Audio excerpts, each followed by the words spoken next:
Jeremy Renner, Joss Whedon, Tom Hiddleston, and Clark Gregg. We'll take questions right away. Sorry, man. Hello. Oh my God, it's a room full of people. Wow. We don't have to pick. Good afternoon. Okay, so Joss, right over here.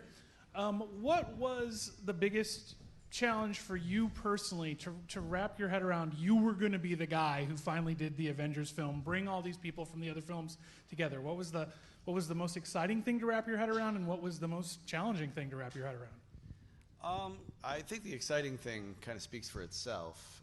That bunch of characters, that bunch of actors playing them, that much money is kind of a no-brainer. And the hardest part is and always will be structure. How do you put that together? How do you make everybody shine? How do you let the audience's identification drift from person to person without making them feel like they're not involved? It's a very complex structure. It's not necessarily particularly ornate or original, but it had to be right. It had to be earned from moment to moment, and that's exhausting. That was still going on in the editing room after we'd shot it. Down here? Hey. What, in your mind, separates a good comic book adaptation film from a bad comic book adaptation film? Well, there's all sorts. But for me, it's capturing the essence of the comic and being true to what's wonderful about it while remembering that it's a movie and not a comic. I think Spider-Man, the first one particularly, really captured, they figured out the formula of, tell the story that they told in the comic. It was compelling. That's why it's iconic. But at the same time, they did certain things that only a movie can do, and that were in the vein of the comic. I think you see things like The League of Extraordinary Gentlemen, where they just throw out the comic, or Watchmen, where they do it frame for frame, and neither of them work. You have to give the spirit of the thing and then step away from that and create something cinematic and new. Hi, Jill here. I'm with a site called Hollywood Hot Moms today, and this question is for Kobe. This is for her. Probably for me, guys. That's probably for me. That's right. All right, here goes. Hi. As a parent, what does being a part of a superhero movie like this mean to you? And when you make these movies, do you think about watching them with your kid? What does it have to do with being a hot mom? Everything. Everything. It means a lot more action figures in our house. I think we have all of them, and she knows all of the names. But it's very cool to be a woman in a man's world in this film and have my daughters see that. That's probably the coolest thing. Where can I find this site? Hotmom.com. I went on Hollywood. I went on Hot Moms of Hollywood. I feel like it's not the one you're talking about. Yeah, exactly. I'm going to get a lot of spam in my junk mail because of that. Hi, everybody. I'd like to ask you, in the last press conference, so what was your most memorable moment making Marvel's The Avengers? Let me start over here. Oh, okay. Okay, not just because Joss is here, and not just because I want to be impressive for the purveyor of Hollywood Hot Moms website over there. I'm going to say it was the day I got the script, just because I felt like this was not an achievable task. As someone who writes sometimes and loves movies and watches a lot of them, I just didn't think it was really feasible to have this many characters and have them all get to kind of move forward and to have the story of them kind of coming together really work. And if it did work with that many amazing superheroes and movie stars, I felt it unlikely that Agent Coulson would do anything but bring some super coffee to somebody. So when I read it and kind of saw that it was my fanboy, a wet dream of an Avengers script, and that Coulson was a big part of it, that was the great day for me. I just kind of drove around the streets with the script in the other seat, just kind of giggling. For me, there are so many things that are memorable about it because it's such a long shoot. It was the whole summer for all of us, and we had so many different experiences together, and it was an amazing time for me to work with all of these, some of the greatest actors in the world. sitting at this table. Clark. But I think probably the thing, if you said, how was the Avengers shoot? There's an image in my mind, which was the first day on set that everybody was there together. And it was insane. The picture of everybody in costume, of all of these actors and all of these characters in their chainmail and their capes and their armor, and except for Mark Ruffalo in his grey and white pajamas at the back. But to see everybody finally assembled, it was an extraordinary moment. Just a picture of the Avengers. It was amazing. I don't remember any of it. Mine is super boring, but people kept asking me, "Are you excited that you're directing this movie?" And I kept saying, "I will be." I don't feel things necessarily in the moment. It'll happen. And we were in the lab where all of the Avengers, almost all of the Avengers, get together for the first time, and I was giving Chris Evans a piece of direction, and I walked into the hall, and I stopped, and I just said to the producers, "It happened. I'll tell you later."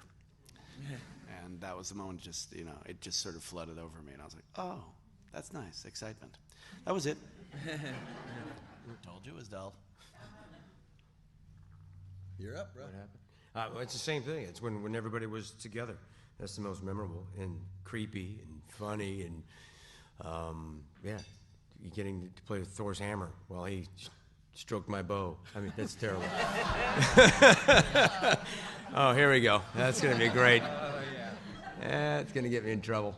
No, but I think it's just getting all the actors in one room, all in costume. It was like Halloween. It was, I was, fans of them as humans, and now they're dressed up like silly people, and it's great to laugh at each other, and that'll always stick in my mind. That's the same for me. I was very much a newbie coming in, and when I got to do a scene where most of them, I don't think Jeremy was there, but when I got to see everybody sitting at the table for the first time, and I got to kind of stand back and see everybody. I also loved any moment I got to work with that man in the middle, because I've been wanting to work with him for a very long time. So. This one's for Joss. You've done movies with big ensemble casts before, like Serenity. You had to reintroduce characters then. How did you go about bringing together and introducing all of the cast members in this film, all the characters? Well, it's the same problem I had with Serenity and swore I'd never have again. You just have to... Tracking the information is almost as difficult, more difficult, because it's not as much fun as tracking the emotion of the thing. You have to know how much people need to know, because some people will come in knowing everything, and you don't want to tell them too much, and some people will come in knowing nothing. You don't even want to tell them too much. You want some things to be inferred. It's fun to see a movie that has texture beyond what you understand necessarily, that you know. Like when I watched Wall Street, I didn't know what they were talking about, but I was very compelled by it. It clearly mattered a lot. Or if I watch any film about sports, I feel the same way. If you feel that there is a life behind the life, if there's life outside the frame, then you feel good about it. So you don't necessarily have to lay everything out, but organizing that is and was the most exhausting part of the film. Because writing the stuff between the characters, that's just candy. That's just booze and candy all day. Booze and candy. Interesting. All these websites. Hello, hi. I'm from Marvel's Superheroes Indonesia, and I have a question. Nowadays, comic books and video games are closely related. Can you please tell us what are your favorite video games? Thank you. Who wants to jump in first? I like how you're looking at me. The first one to scream when I was like, nerd. Half-Life, first-person shooter. That got me hooked on gaming. Yeah, Call of Duty, Black Ops, Mass Effect.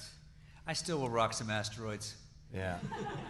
Did that, didn't you? Yeah, we did at your house. That's right. There was some Avengers affinity for it, but there's an Avengers edition of Dance Dance Revolution that should be videotaped or not. I have friends, so I don't know. Everybody knows that's not true. Said the king of comic books. I actually don't. I don't know any video games because if I start playing one, that'll be it. Yeah. I'll be gone, and I won't be able to do this. I don't know video games either. I wish I wanted to comment, but the last video game I played, apart from Dance Dance Revolution at Jeremy's house, Which you were very good at. I was. Scarlett and I will always have Billie Jean. Nobody lambadas like Loki. But the last video game I played before that was Super Mario Kart on the Super Nintendo. So I'm like from the dark ages. I'm classic too. I like Super Mario Brothers, the very first one with the mushrooms. And the do do do do do do do. That's my favorite one. This is for Josh. Joss. Speaking of having lots of friends, you did a Reddit AMA the other day. What prompted that, and what were the highlights of it for you? I'm a little confused by the whole Reddit thing. My assistant Danny suggested it. He knows a lot about it. It seemed to be a Q&A. I enjoy those, but I don't know why it's an exciting one. It has. I don't know. Tell me, why was it cool? What is it about Reddit? What does it mean? It seemed just like there were some questions and then I answered them. I guess I'm asking for you, what was the highlight for you? Anything that really stood out, or? The highlight was any question that wasn't about why I kill characters. Any question where they don't ask me that is a good day. I'm Jim with comicbookmovie.com. This is for Joss, but anyone can answer if they want to. Joss, what advice would you give Warner Brothers on getting their Justice League movie going? Call me.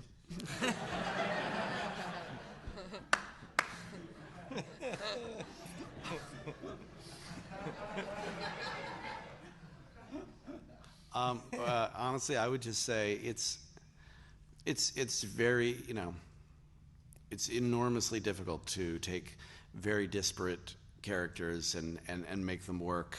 And DC has a harder time of it than Marvel because their characters are from a bygone era where characters were bigger than we were, and they've amended that, but Marvel really cracked the code in terms of they're just like us.